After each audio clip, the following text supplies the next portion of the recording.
हाम्रो स्कुलको पढाइ एकदमै राम्रो छ। मलाई मेरा पढाउने गुरुआमाले एकदमै राम्रोसँग पढाउनुहुन्छ र मैले त्यो कुरा बुझ्छु पनि। मेरो आदरणीय दिदीहरूले भनिसक्नु भएको छ कि यो कुरा व्यावहारिक रूपमा परिवर्तन होस्, किनभने यसलाई प्र्याक्टिकल रूपमा हामीले यो कुरालाई हामीले थ्योरीमा मात्र सीमित नराखेर यसलाई हामीले प्र्याक्टिकल रूपमा सिक्ने अवसर पायौँ भने हामीले त्यसलाई दिगो समयसम्म याद राख्ने अवसर पनि पाउँछौँ। त्यसले गर्दा हामीले पछिसम्म राम्रो कुराहरू सिक्ने अवसर पाउँछौँ। उहाँहरूले भनिसक्नु भएको छ कि हामीले त्यो कुरालाई प्र्याक्टिकल रूपमा प्रयोग होस् र शिक्षकको विषयमा मैले कम्प्लेन गर्नुपर्ने कुनै पनि पक्ष छैन। तर वास्तवमा भन्नुपर्दा हामी नै गलत रहेछौँ जस्तो लाग्छ, किनभने हामीले शिक्षकले भनेको कुरालाई ध्यानपूर्वक सुनिदिएको भए अहिले यस्तो अवस्था सिर्जना हुँदैन थियो होला।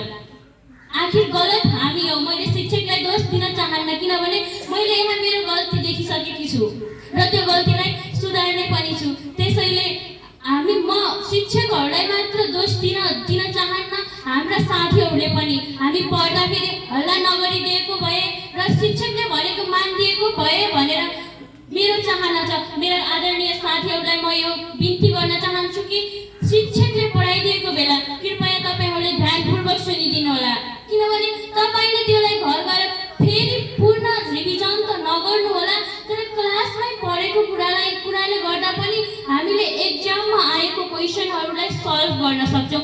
सुनिदिएको आधारमा पनि त्यसलाई हामीले हल गर्न सक्छौँ। त्यसैले तपाईँहरू पढ्न चाहनुहुन्न भने पनि पढ्न चाहनेलाई त पढ्न दिनुहोस् न, एउटै कक्षामा बसेर हल्ला नगरिदिनुहोस् न भनेर म तपाईँलाई आग्रह गर्न चाहन्छु। तपाईँहरूले अहिले लाग्छ होला, तपाईँहरूको धेरैको मनमा प्रश्न उठिरहेको होला कि यसले यस्तो किन भनिरहेछ भनेर। किनभने मैले किन भनेको भने तपाईँहरूकै लागि हो। तपाईँहरूले मेरो लागि नकारात्मक विचारहरू त सोच्नु होला, तर मैले त्यो मेरो मात्र होइन तपाईँहरू सबैको भविष्यलाई हेरेर भनेको हो।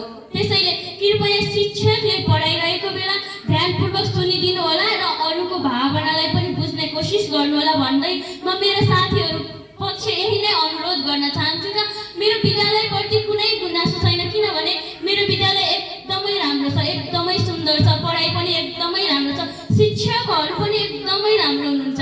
उहाँहरूले पढाएको कुरा म बुझ्छु, तर मैले त्यो कुरालाई व्यवहारमा परिवर्तन गर्न सकेकी छैन र म आजको दिनदेखि यो सम्पूर्ण कुरालाई व्यवहारमा परिवर्तन गर्ने कोसिस गर्छु र यो कुरालाई गर्छु भन्ने आँट पनि छ। धन्यवाद।